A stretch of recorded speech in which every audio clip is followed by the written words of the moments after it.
Rabbi say tonight marks the 1954th year since Churban Bayis Sheni. And we're still sitting in the same place, sitting on the same floor, crying the same tears. Chazal tell us that Kol Dar She'einu Nivna B'Yamav, that any generation where the temple is not built in its days, Malon Olav Kilu Echarivu, we consider it as if that generation has destroyed it. And therefore it's a new Churban every year, a new Hesped, a new Avelis. It isn't the 1954th anniversary of the Churban, but rather it's the 1954th Churban that we're commemorating. There are times for chizuk, there are times for tears. Tisha B'Av is a night that's drenched in tears. It's not for tikkun, that's tomorrow. It's not for chizuk, it's not for tshuva, but it's a night for tears, for over 2,000 years of pain. But what are those tears? They're not tears of yush. They're not tears of despondency. They're tears of a baby that knows that something's wrong but can't help itself. But this year it seems that the tears are endless. We ourselves witnessed the butchering and the torture of our people. We see endless levayas of beautiful Yiddish neshamas. We see our enemies gathering strength and steam and power. Our allies falling away from us one by one. We see threats to our existence as a people daily. We see Jews that are exiled from their homes, forced to evacuate unlivable cities. The pain and the sadness is all around us. Who won't cry this Tisha B'Av? But maybe we're not crying the right tears. The Navi begins, Eicha Yoshva Badad. Rashi says, Galmuda Meyeshveha, bereft and totally empty of its people. And she longs for her people. She misses her people. And the Navi describes in such powerful and strong terms the aloneness of Yerushalayim. And ultimately that sense of aloneness of HaKadosh Baruch Hu. What's the outcome? Bachei tivke b'layla. Bechi shalad daimel lezesha becha b'layla. Her crying is like the crying of one who cries at night. B'shah she'ein b'nei adam mitzuyin etzol nachama. At a time when there's nobody there to comfort her. The ultimate pain of crying and being in pain alone. It's the worst state to be in. That sense of aloneness. HaKadosh Baruch Hu looks at the human being and says, Lo tevi yosa adam levada. It's not good for man to be alone. Chani Amagal dies out of sheer loneliness. Arba chashuvim kimeis. There are 4 types of people that are considered like dead because they're alone. And that's the way we begin the book of Eicha, with this sense of loneliness, a sense of aloneness. Eicha Yoshua Badad.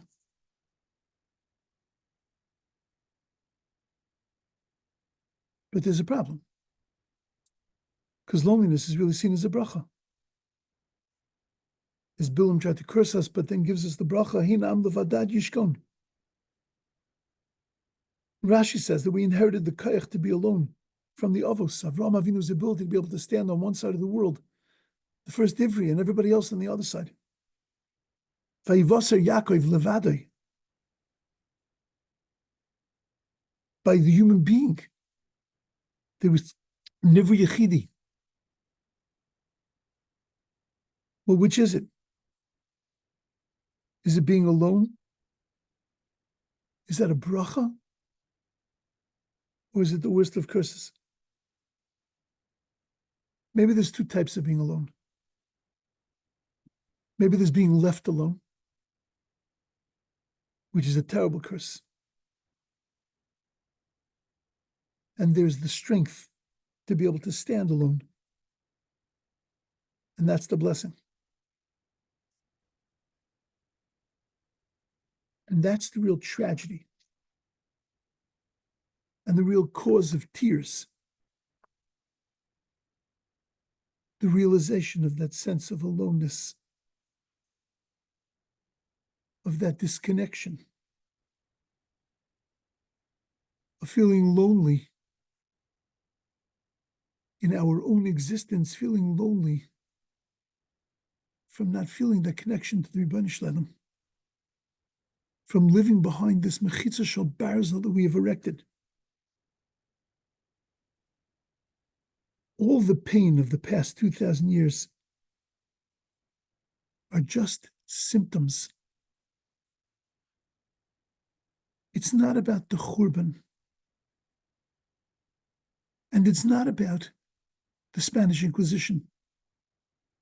And it's not about the Holocaust. And it's not about Simchas Torah. It's about distancing ourselves, of living behind this mechitza shel barzel, of year after year not feeling the sense of connection to the Rebbeinu Shalom.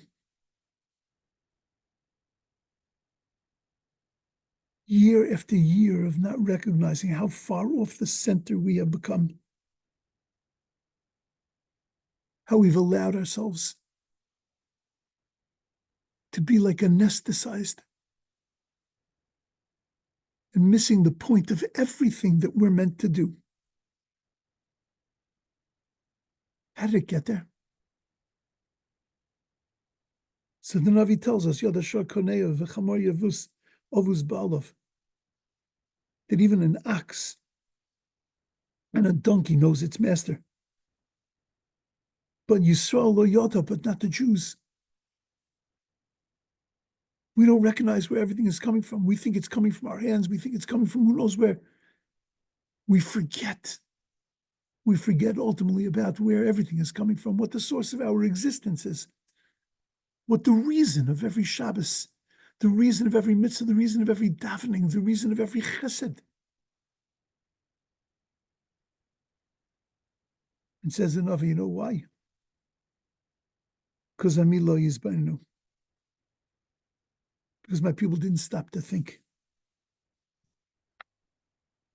Day after day, year after year, we just plod along.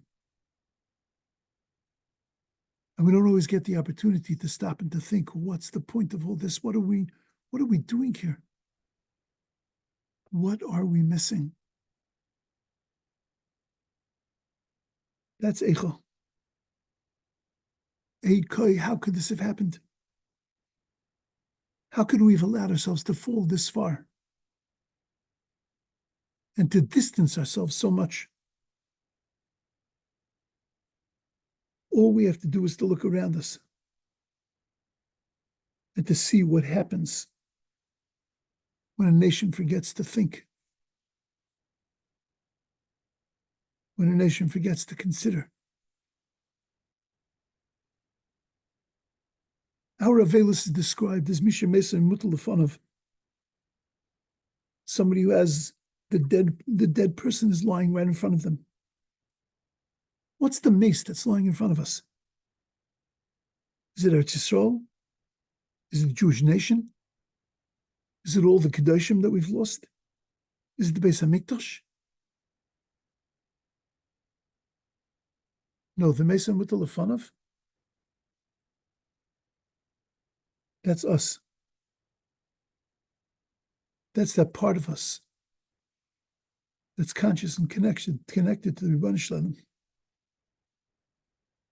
That's what we've lost.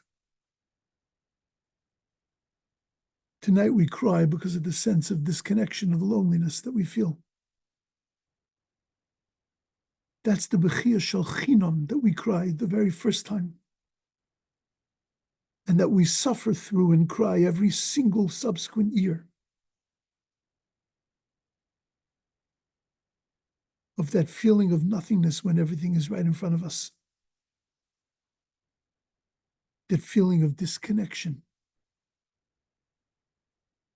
When the connection is right there to be had. The tears that we cry on Tisha B'Av is not for buildings and is not for people. The tears that we're meant to cry on Tisha B'Av is for ourselves. And to search for Eicha, how could we have distanced ourselves and then spend Tisha B'Av thinking about how we climb back, how we reconnect to the source.